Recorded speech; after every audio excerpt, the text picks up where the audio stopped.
I'm Susan Koenig. I'm of counsel and coach at the law firm Koenig Dunn. I now make my career as a writer, speaker, and executive life coach. Yeah. So, I mean, I know that you've been thinking about this part of the conversation. Yeah. Are there things that came up before I sort of ask the like leading questions that I have down? Yeah.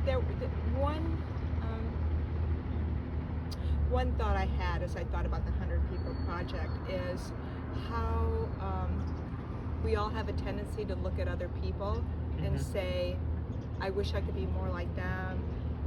I wish I could do what they did. I wish I could accomplish that much. I wish I had this quality or that quality that they had. And what I know to be true from my work as a coach is that what we're really longing for is to be more of who we are.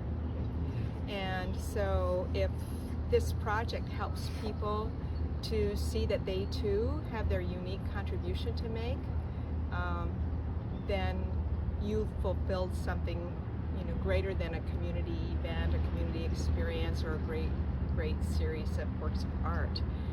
You've really helped move people forward on their own path to know why they're here, the contribution they're here to make.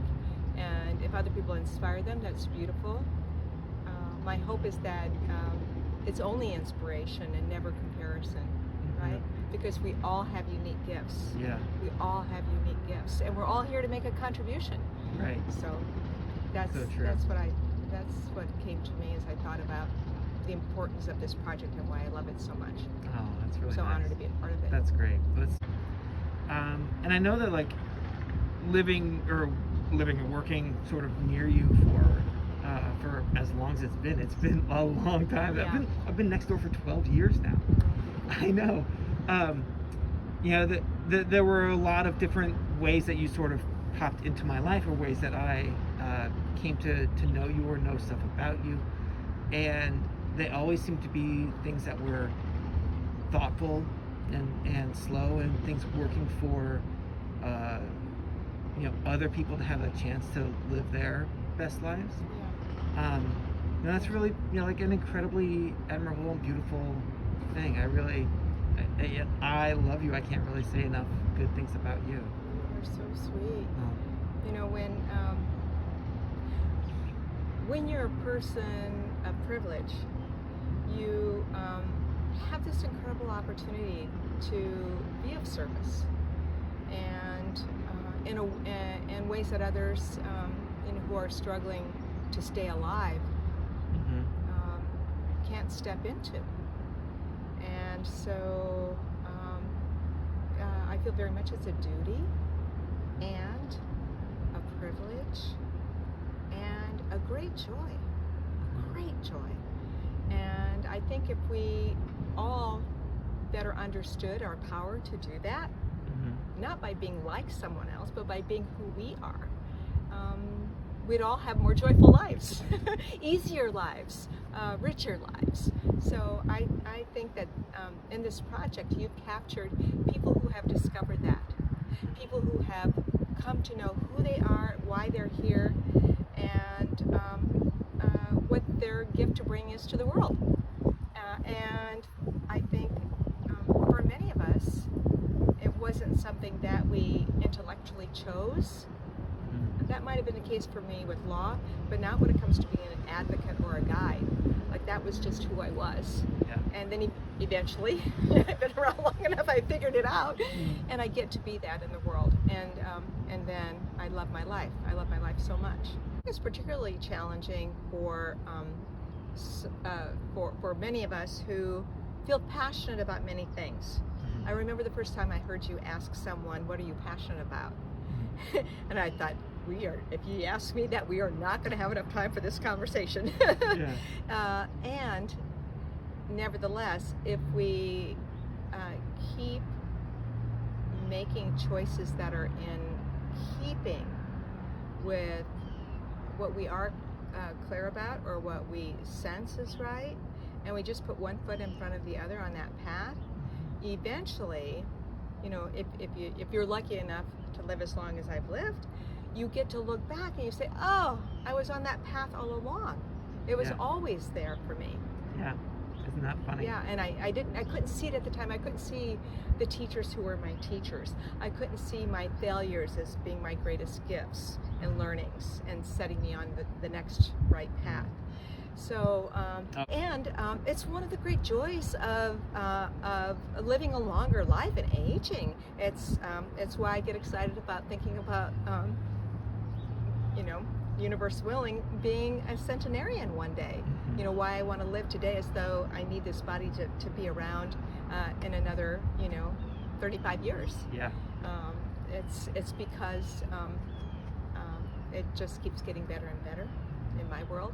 You know, led a pretty charmed life. Yeah. So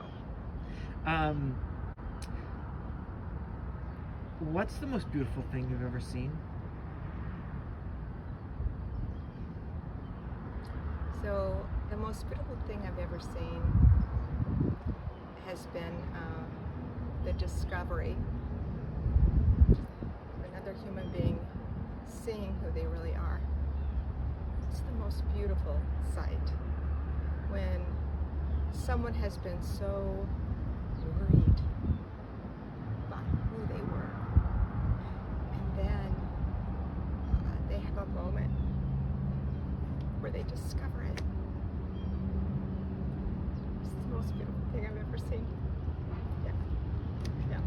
There you go. There's something really remarkable about seeing someone shine, isn't there? Yeah. About seeing someone take a step to be there, you know, Yeah. who It they've takes always such wished to be. courage, you know, even though it's been there all along, and they just couldn't see it, Mhm. and then they do, and it's Yeah. beautiful, so beautiful. That's really true.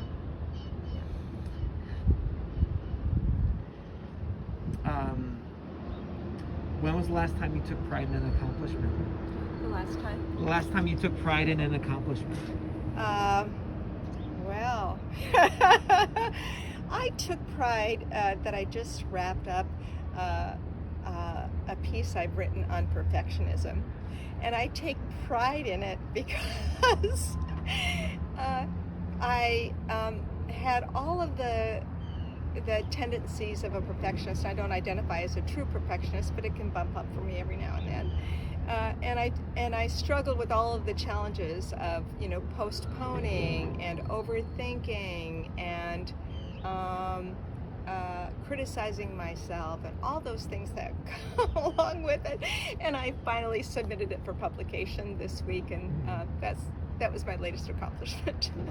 That's great. What's the first book you read independently that shifted your life? I'm sure it would have been To Kill a Mockingbird.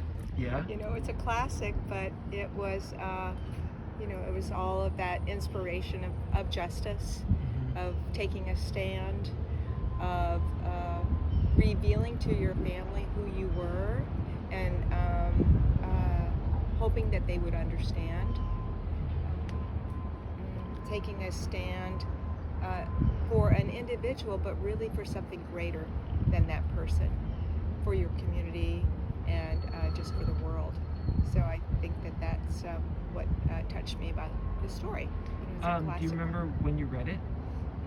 How old were you? Oh, well, I would have been younger than 12, because I remember that my brother Tom was still in the house, because there was a word in the book that I didn't know the meaning of, and he was the smartest guy in the house. So I went to him to ask him, and when I turned 12, he went away to college.